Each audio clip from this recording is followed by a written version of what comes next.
fois de votre vie où vous aurez l'occasion d'entendre une information non censurée.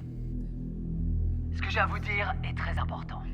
J'ai dû tuer beaucoup de monde et je serai moi-même tué pour vous transmettre ce message.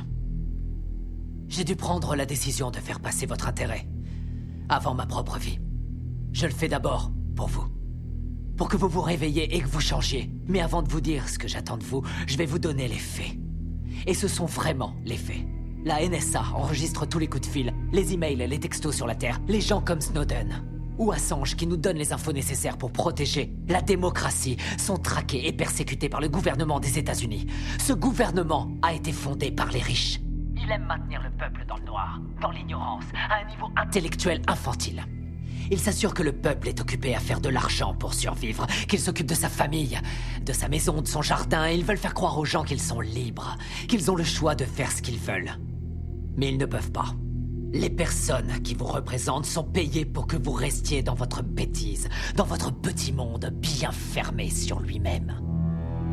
Comment se fait-il qu'il n'y ait pas de législation sur les armes à feu alors qu'il y a un massacre tous les mois? Aux États-Unis, il y a 11 000 morts par arme à feu tous les ans. En Angleterre, seulement 300. Pourquoi? Parce qu'en Angleterre, ils n'ont pas d'armes. Les gens ne possèdent pas d'armes. Point à la ligne.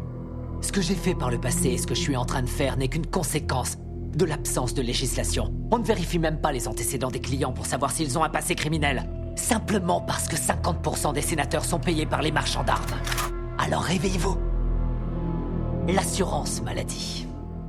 Elle bénéficierait à 90% de la population américaine. Pour faire simple, tous les pays développés l'ont déjà. Et presque 50% des Américains sont contre.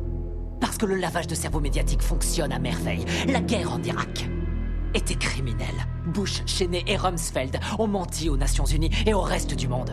Saddam n'avait pas d'armes de destruction massive et n'avait rien à voir avec Al-Qaïda. Nous savons que nos amis saoudiens ont financé les attaques du 11 septembre. Mais à cause de leur pétrole, nous ne faisons rien contre eux. À la place, nous avons envoyé nos soldats se faire tuer dans des pays qui n'ont rien à voir avec le terrorisme intérieur. Pourquoi Obama n'a pas fait juger le gouvernement Bush? Bush a coûté des centaines de milliards aux contribuables et a commis des crimes de guerre. Pourquoi Obama n'a-t-il entrepris aucune action en justice? Parce qu'ils sont tous les deux membres du même club. Il y a eu plus d'immigrés renvoyés sous son gouvernement que sous n'importe quelle autre présidence. Pourquoi n'a-t-il pas fermé Guantanamo, où des prisonniers sont enfermés sans avoir eu droit à aucun procès, sans aucune preuve depuis maintenant 13 ans? Il n'a pas mis son veto à l'approvisionnement des détenus dans le National Defense Authorization Act, ce qui en clair permet la détention infinie et sans procès, américains y compris. Nous avons une crise constitutionnelle aux États-Unis. Nous avons un État voyou, un État qui viole toutes les lois internationales, qui viole la Magna Carta, charte qui définit depuis 800 ans ce que nous appelons justice. Obama devrait être jugé pour ça et il devrait aller en prison. Les prisons, justement.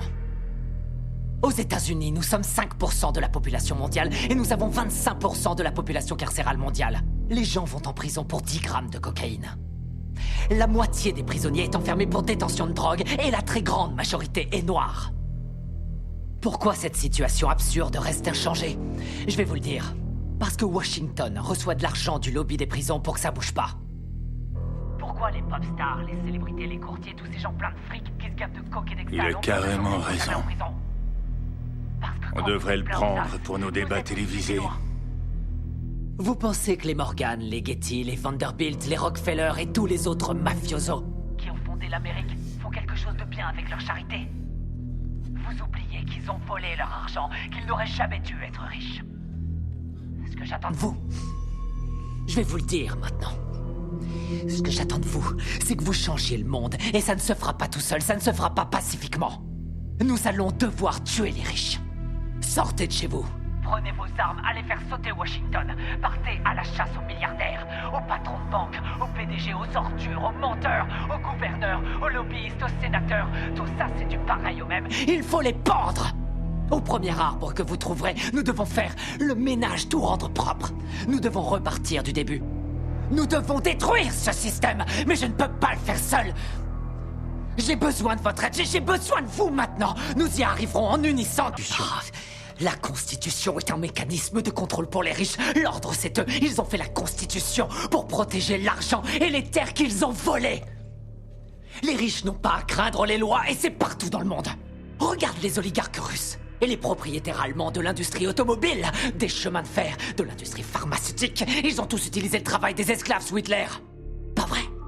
Et les propriétaires de ces entreprises sont toujours les mêmes. La couronne britannique. Pas vrai. Et les nantis africains, eux, ils massacrent leur propre peuple. Ils empêchent leur pays de se développer. On lèche le cul des dirigeants arabes qui viennent avec leurs pétrodollars acheter des voitures de luxe à nos entreprises américaines pendant que quotidiennement ils exécutent leurs prisonniers. Ils accordent aucun droit aux femmes, ils tuent les gays. Seulement ça, on s'en fout royalement parce qu'ils ont le pognon. Nos grands patrons ne sont que des gangsters en costume à rayures. Ils se foutent complètement du régime des lois. Ils ont mis en place le plus sophistiqué des systèmes de sécurité intérieure de l'histoire de l'humanité. Ils ont violé les plus basiques de nos droits constitutionnels et nos libertés civiles. Ils ont détourné les ministères du gouvernement en filiales de leurs propres entreprises. Ils se sont emparés du système de contrôle de l'information pour saturer les ondes de mensonges dont tu es un bon contributeur, Chip. Tu n'es pas différent des autres journalistes. Tous les présentateurs de journaux sont dans la poche de quelqu'un. J'ai pas raison de se faire élire. Arrête de dire des conneries. Chip, c'est quoi la politique? Que tu sois démocrate ou que tu sois républicain, ça change strictement rien. Tous les gouverneurs, qu'ils soient républicains ou démocrates, ont été achetés. On peut toujours voter et élire quelqu'un. Ça change rien. Ce sont les lobbyistes qui ont le pouvoir. Toutes les histoires ont deux versions différentes, chacun a son opinion. C'est ce qui donne à la démocratie tout son intérêt. Le fait que nous puissions tous exprimer notre opinion. Ouais. Aussi longtemps que l'expression de ces opinions ne change rien. Julian Assange, Hammond, Snowden, ce sont les prophètes de notre époque, les voix qui crient dans le silence du désert. Et ce sont ceux-là que l'État s'acharne à martyriser.